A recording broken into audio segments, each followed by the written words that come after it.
नमस्कार दोस्तों। आज हम लोग वैदिक गणित की इस कक्षा में भाग कैसे करते हैं यानी कि डिवीजन कैसे करते हैं वैदिक गणित में, उसके बारे में बात करने वाले हैं।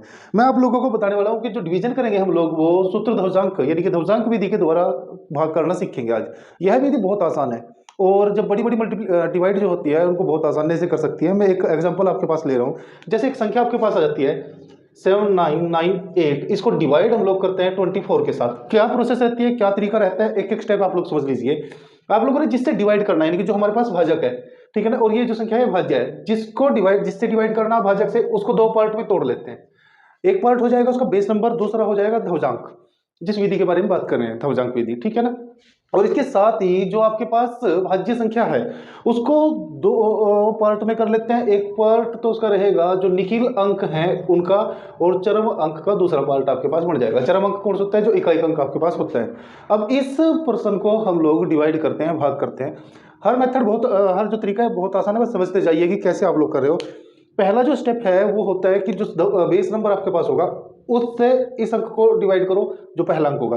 अब 2 से 7 को डिवाइड करेंगे तो 2 3 6 आ जाएगा आपके पास, और एक क्या बचेगा? एक बचेगा आपके पास हासिल, जो रिमाइंडर कैरी हो उसको हम लोग यहाँ पर रखेंगे, ठीक है ना, आगे की संख्या में जोड़ देंगे। यानी कि एक का हमारे पास हुआ, इससे डिवाइड किया, एक हासिल के तौर पर जो है तो आगे हम लोग कर सकेंगे, ठीक है। 7 में 6 माइनस होने के बाद इसके बाद जो अगला स्टेप हमारे पास रहेगा वो स्टेप रहेगा, अब ये जो अगली संख्या है ये टोटल बनी 19 आपके पास, 19, ठीक है ना। इस जो 4 है, 4 को यानी जो ध्वजांक है, ध्वजांक को जो भागफल हमारे पास आया उससे मल्टीप्लाई करते हैं। 4 को 3 के साथ जब मल्टीप्लाई करेंगे तो कितना आएगा आपके पास? 12। 12 को हम लोगों ने इस 19 में से माइनस करना है। जब माइनस करेंगे तो कितना बचेगा आपके पास? 7। कितना बचेगा? 7। अब वो जो 7 है हमारे पास वो नया भाज्य है। कितना है? नया भाज्य है। अब नए भाज्य को जब हम लोग 7 को दोबारा 2 के साथ डिवाइड करेंगे तो कितना आएगा? 2 3 6, फिर वो एक हासिल बच जाएगा आपके पास।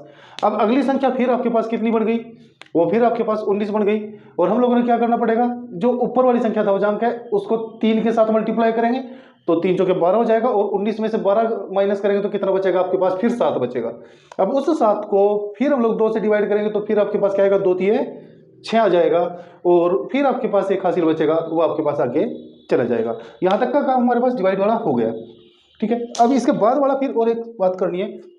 इसके बाद वाली जो संख्या होती है वो रहेगी आपके पास 4 को 3 से मल्टीप्लाई करना और 18 में से माइनस करना। तो 4 3 12, और 18 में से जब हम लोग माइनस करेंगे तो कितना आ जाएगा हमारे पास? 6। यानी कि जो भागफल हमारे पास होगा इस क्वेश्चन का वो रहेगा, और जो शेषफल रहे हमारे पास, शेषफल वो रहेगा हमारे पास 6। ये पूरा एक क्वेश्चन था, एक तरीका था आप लोगों को किस तरह से आप लोगों ने भाग करना है।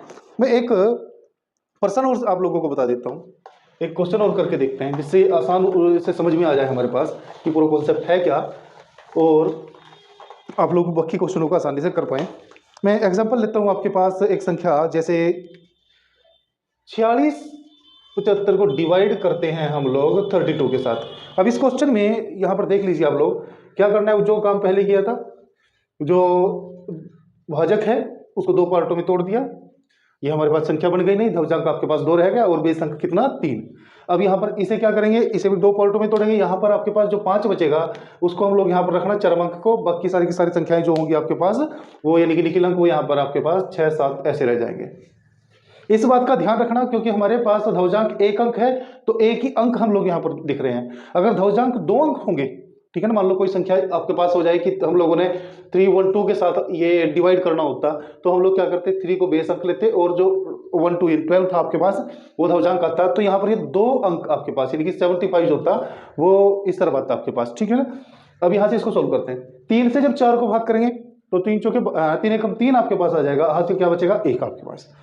अगला स्टेप वही ध्वजांक वाला, जब 3 वाला कर दिया तो ध्वजांक वाला, इसको क्या करेंगे? नीचे मल्टीप्लाई करेंगे, 2 एकम 2, और इसमें से माइनस कर देंगे तो कितने बचेगा? 2। 16 में से 2 को माइनस किया तो कितना हुआ आपके पास? 14, 14 बचा। अब 14 को डिवाइड करेंगे 3 के साथ तो आपके पास आएगा 4 3 12। अब बचे कितने? 2। ये आपके पास नई संख्या अगली बन गई 27। स्टेप हमारे पास वही चलने हैं क्योंकि भाग कर चुके हैं, आपके पास रिमाइंडर आ गया। अब 2 को जब इसका काम निपटेगा तो इसका अगला तुरंत करना है।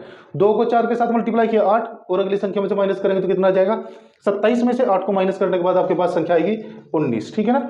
19 को जब 3 से डिवाइड करेंगे तो हमारे पास आ जाएगा 3 से 18, यानी कि एक हासिल बचा हुआ आगे की तरफ चला गया आपके पास। अब डिवाइड किया, हासिल आ गया है आपके पास, नई संख्या 15 आपके पास बन गई। फिर वही 2 वाला काम, 2 से 6 को मल्टीप्लाई करेंगे तो कितना आ जाएगा 12, 15 में से जब 12 को माइनस करेंगे हम लोग तो हमारे पास आ जाएगा 0,3, ठीक है ना। यानी कि एक संख्या आपके पास जो शेषफल है वो कितना हो गया 3, और जो भागफल है वो कितना हो गया आपके पास 1, 4, 6, ठीक है ना। यानी कि इस संख्या को इसके साथ मल्टीप्लाई कर डिवाइड करने के बाद आपके पास 146 यानी कि 146 तो रहेगा भागफल, और रिमाइंडर जो रहेगा वो 3 रहेगा। ये भाग करने का तरीका है, मैं बता दिया। यहाँ पर आप लोगों ने एक ही अंक लेना है, क्योंकि आपके पास अगर यहाँ पर धवजांक 1 है, अगर ये ज्यादा होगा तो फिर आप लोगों ने ज्यादा अंक लेने हैं। ठीक है दोस्तों, अगली वीडियो में मिलते हैं भाग करने की किसी दूसरी विधि के साथ वैदिक गणित में।